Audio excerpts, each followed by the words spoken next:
Okay, we are right back into another Dragon Ball Super card game video, and this one's going to be a little bit short. Today I want to go ahead and talk through the future value, or the I guess that's the right word for it. But basically, I want to go ahead and talk through on a collector's perspective, and I'm not too much of a collector, but I do want to take that in consideration as this game moves forward. And we're about a year into the game, and I think we're missing a lot of different things when it comes to putting the value on the collector part of the cards. And we have a lot of exclusivity in a lot of different sets and a lot of different things, and I kind of want to go over that and talk through that and kind of give some predictions on what I would personally collect as I start to do that silently. Because right now, not only for me, but the value of cards in this game right now, I think, is solely based on the amount of things, or the amount it's played, basically. So if a card is very popular, it's because, or very expensive, is because it's played within the meta, or within events, or the seasonal competitiveness, basically. And when it comes down to collector, the collector perspective, I think we have to consider not only that, and but also the scarcity when it comes to certain cards. So obviously we got a lot of cards now. We have over 1,100 cards, probably a little bit more with different variation of cards and different releases of cards. But I think when it comes down to it, there's a few different categories that I kind of want to go over that I think should increase in value over time, or at least should be a collector's buy item. And before I do this, I want to kind of hear from you guys. What are the collector's items, or at least cards, etc., etc., the things that we should be looking for or buying right now as it's cheap, that should go in value 1, 2, 3 years in the future? Just comment below, because I'm very curious. Also, you know, just support your boy. Anyway, the first thing, are the first types of cards are going to be the SPRs. So obviously, the SPRs that just got released for the set 5 set are a brand new design, and they did the same thing for Tournament Power. And I think personally, because these things have all of the different designs compared to all the other cards, I think these are all good pickups even right now. But even maybe 4 or 5, 6 months down the line, people are going to start forgetting about these cards, and as well as the SPRs, because that just happens if they're either out of play or just in general. And I'll kind of show that with the other SPRs as well. But with these designs and the black background and the sort of image in the back, it's very cool looking. It's very different from all the other cards. You can't get that anywhere else when it comes to the other cards, other than maybe some super rare, I don't know. But just the whole black background and the whole color scheme is very, very cool. And I think compared to all the other SPRs other than the Tournament Power ones, I think these are probably the best ones released. Even for me, I still haven't traded my SPR Gogeta or sold it, because I know that's a fan favorite going into the next sets or whatever. Gogeta should be always a fan favorite, and it's just such an important card, and it's usable, and it's a really good card. And that's like the trifecta. People really like it. It's a fan favorite within the show, and something it represents. You know, and it's very popular, and it's actually usable. So I think those are the 3 things you kind of have to look for when considering these things. But going down the line, you know, we have the tournament, or the World Martial Arts Tournament, WMAT, SPRs that are pretty much dirt cheap compared to all the other SPRs. And this is because, again, they're kind of out of play. Like the Destined Conclusion SPR is out of play. You won't see that the SR version or the SPR top events, which is why people don't have it or don't really value it at a certain level. But you also have to realize that these things are 1 per box, which means, you know, the scarcity is still there, the rarity is still there. So on a certain level, it could gain value over time. Same thing with all these other SPRs that are really cheap. The King Piccolo SPR is pretty all right looking. You know, it's all right compared to all the other ones. It's probably the least usable compared to all the other SPRs. Even the Goku being a 5-drop, it is a very powerful effect. So, you know, it's just one of those things. But on a collector perspective, Super Saiyan 4 Goku over King Piccolo, I would pick Super Saiyan 4 Goku almost every single time. And then Yamcha being sort of a, you know, I think he's kind of a rogue card. Like, everybody loves Yamcha and likes to like Yamcha. But, you know, it's just one of those things. So I wouldn't mind trying to collect him. Same thing for Shenron. Shenron and as well as Vegeta are both sort of fan favorites. People like these characters, and they represent a lot within the show. So I don't mind it. Going on to the other SPRs, like the Supreme Showdown, because they are pair cards, like that one, the Goku and as well as the Vegeta over here, are good to pair together to collect. So I mean, I think all the pair cards, quote unquote, are good to have together, not just one of them, and not to have a playset, but to actually collect. You know, it's not a bad idea. Frieza, again, fan favorite, so you know, it's not a bad idea. Some of these other cards, like the Hercule and as well as a Pan, which I am just so happy over here that she's like $4. I'm personally going to be picking her up pretty soon. In order to get it, because just the design and as well as just how the card looks in person is just absolutely amazing, and that in itself, like the visual aspect when it comes to collecting, I think should have some sort of viability in the future. Same thing for Gotenks, you know, kind of a fan favorite. You know, he's a little bit lower, you know, but some people like him, some people don't. But I you know, it's just, again, with the set 5 different design, and as we get into different designs for other SPRs in the future, I think it's not a bad pickup, because some of these, like Kami's Power Piccolo, sort of has that same sort of thing within the last couple sets, in having like gold kind of plated design. So you know, that's the thing. Black Man Saiyan, same thing. I'm not gonna go through the whole thing, but these different cards like Pan, it's just such a good pickup. And kind of moving on, like the Super Saiyan 4 Goku from Colossal Warfare, you know, it's just whatever. High Mastery Son Goku, that SPR, I think is still going to retain its value, if not get a little bit higher, because it is the strongest form in Dragon Ball Super as of yet right now, and it represents a lot of different things. So as you know, when you look at that perspective, I think that's going to be pretty good as a pickup too. Again, pair cards, the Perfect Force Cell SPR, I own one, just because, you know, I'm an Android fanboy, so it's just played a lot, and it's pretty much the core piece for Cell Chain until it gets hit or whatever. The price is going to be staying there, and on a collector standpoint, it's probably one of the best looking SPRs in my opinion, but that's just my opinion. And some of these Union Force ones are not gonna be too popular, like the Vegito, even though it is, again, one of those fan favorites. Like any of these SPRs, Broly, etc., are going to be really good.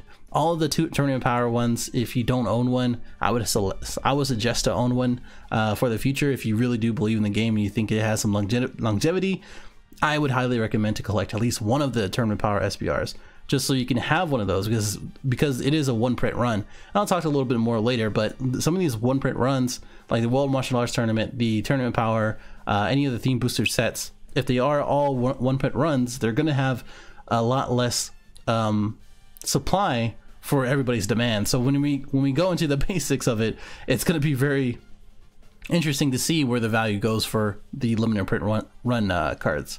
So you get that kind of idea. I don't want to kind of go into all of that. Moving on into the judge promos, and the reason why I put the judge promos before the actual promotion cards is because the judge promos, and this is not any kind of ranking or anything like that, but this is just kind of to consider which cards to look out for. But the judge promos are harder to get because you have to be a judge, and the judges who get those actual packs, if they are a judge or not, have to sell those or give them away or trade them in order to get them away. So if you compare the judge promos to the actual promo, whether it's foil or not, they're almost always going to be higher value, and because of that is the reason for that is because of the scarcity and the way to get them. So when it comes down to a collector standpoint, I think judge promos should be considered when it comes to that. And I think some of these cheap ones, even the rebrand, the Vegeta, whatever it may be, it's good to have the cheap play sets, in my opinion. This is just ridiculous that this man is 80 cents. Like, come on, put some respect on his name. That is just crazy. Anyway, the Occupation of Evil, since Sword Bay came out, his value kind of shot up. This being the special pack promo, now Judge promo, it's understandable why it's so low, etc, etc. So I mean, you get the idea. And with the release of all of the playable, quote unquote playable cards, such as the Unyielding Spirit Trunks with the $35, that is super interesting to see. Same thing for Full Power, same thing for all these other ones like Crusher Ball, Double Shot, Further Destruction Champa. The playable ones are interesting because people want to play them, but if you're collecting them, you're never, it's probably never gonna, you know, come out the binder or whatever you want to keep it, or PSA grading. But that's the thing. I think because of the scarcity, I think you should consider Judge promos before anything else. Same thing for secret rare. So if you are a collector, I can only imagine that you're gonna have one of each of the secret rares. And because these are only one per case, which I think this is the only one that has sort of a higher rate because there are so many different ones, or so many ones that are available, and you can see from people's pools and comparing to all these other available options for the other cards, the availability is so high. So that means the cost and as well as the demand for it are going to be super low. Just basics, just super basics. And with the Gogeta being the latest release, you know, he's going to be the highest one. It's not very surprising, and he's somewhat playable, but because he's Gogeta, again, a fan favorite, one of the iconic favorites, if anything, it's gonna be pretty high, and it's probably gonna retain its value. I that's just me, you know, it's probably never gonna go under $50. But you know, with Goku and as well as Goku Jr., they're only low because the playability is low. But in the collector standpoint, I would highly recommend to pick it up at these prices before they go up and people realize like, oh, they're secret rares. We're probably not ever going to see these unless they reprint them and sell it for cheap, etc, right?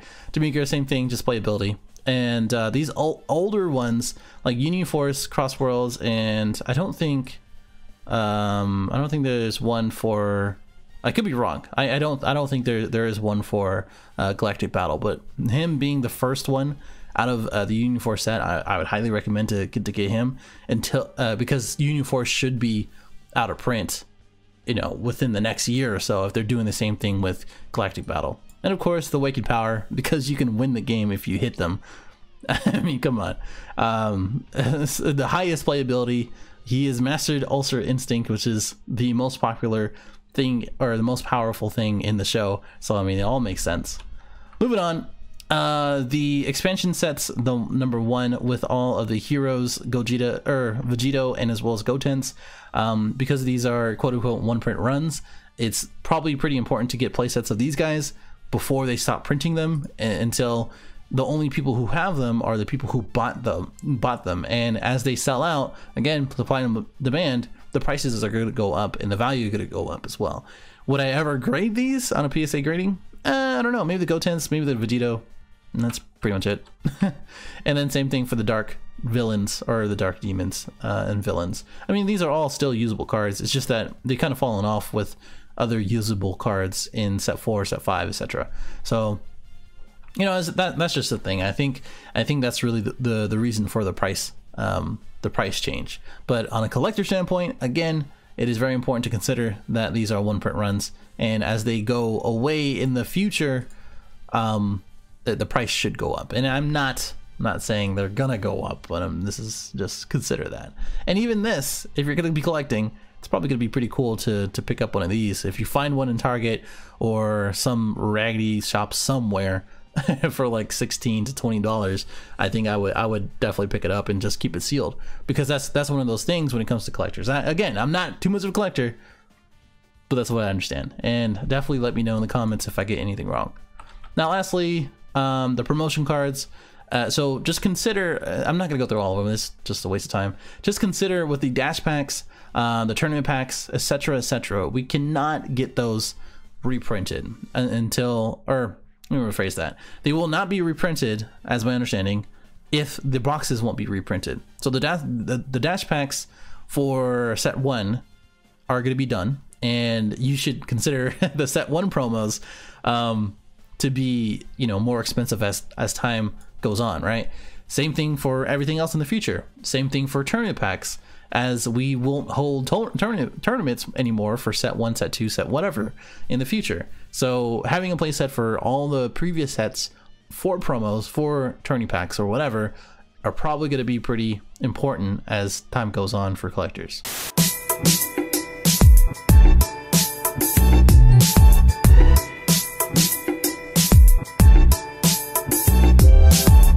And then lastly is going to be the PSA grading. So I don't know if you checked it out recently on eBay, because it's pretty much the premier place for PSA grading sometimes, for Dragon Ball at least, because if you look anywhere else, you just don't see them, and you just don't have, it just doesn't have the same kind of quantity. So some of these are random, and I think some of these are actually from the same person, and I'm like, okay, you do you, boo-boo. Like a $35 Crypt Vegeta. But that's what I'm saying. Like, if we, like, we're very fortunate to have really good looking art in a lot of different cards. Almost every single card has really good art. I don't like this art, I will put that out there. So I think anything PSA graded is understandable, but the ones that I mentioned, as far as SPRs, the secret rares, $100 SPR Goku, come on bro, come on bro, we're not there yet. Same thing, or $150, come on bro. Anyway, so I can understand those things, right? I can understand any kind of PSA grading, because all these cards are super good. Even this one is $120. We got 6 people watching for a PSA 10 Demigra. I can kind of understand that, and you'll probably see some of these other ones. I think this is a foil Nimbus, Caulifla. That's understandable to get PSA graded. It's a dash pack, right? It's a dash pack, right? Whatever. She is kind of like one of those iconic favorites now, going into the veggies with Kaba, Kale, and Kefla. So like, that's like, these are the things you have to look out for. I think we're gonna get to that place probably if the game is still healthy and popping and going 2 years from now, like 2 to 3 years from now. I think these things are not going to be out of reason. Same thing for this, like the foil Goku, Gohan. I think from what, set 2, it's a promo. Like, come on, I think that's just one of those things. I don't agree with these. I don't agree with these. Like, every time you get PSA graded, they can range from like $8 to $20. So like, I don't know. I would only do ones that are at least currently cost more than what you can PSA grade. These are 100% from the same person, but you can kind of see where I'm going with for that. And if you don't know what PSA grading, for those who don't collect, it's basically just to seal a card. It goes through a whole process through PSA, which is the company, and it just retains the condition. And 10 is the best condition, with everything subsequently before it being worse, and 10 is going to be the most valuable, if anything. And if you look from, like, I don't know, like we don't have a Charizard in the game other than Awakened Power. But if we look at a you know, PSA 10 Charizard, which, you know, okay, I get it. We will probably never get to that level until the game is like 10 years old or something. But a PSA Charizard with the, like, the Skyrise Charizard Hollow, which a lot of people are going for, that thing is going for 29 bits, $1,100. That's just stupid. That's just stupid. The Evolutions Charizard, which is pretty popular, the Rainbow Charizard. I know some stuff. The Japanese Rainbow Charizard from the GX Shiny Pack or box set, whatever. You get what I'm saying, because Charizard is such an iconic character, which I personally don't see. You know, that's a whole different video. But anyway, you can kind of see where I'm going with, and retaining these value and picking and choosing the cards are going to be pretty important going into the future. And I would highly recommend, if you're in this game, if you're supporting this game and you really do believe in this game, start collecting, because I think as these prices are super low and super accessible as well, I think we're in a good place to start doing that. And people selling binders and stuff, I can understand if you don't want to be in the game anymore, if you want to subset some costs, but that's just me. Anyway, I'm very excited to see where this game's going. If it dies in the next year, oh well, I had fun. Just consider the time that you had in the games that you played and people you met within the game. That's what I value. And if it is here within 4 or 5 years, I've said it before, I'm gonna keep playing it until it dies. But I'm very curious to hear what other people think. So definitely comment below, like, dislike, subscribe if you're new. If you got this far, you should be anyway. And I'll see you in the next one. Later.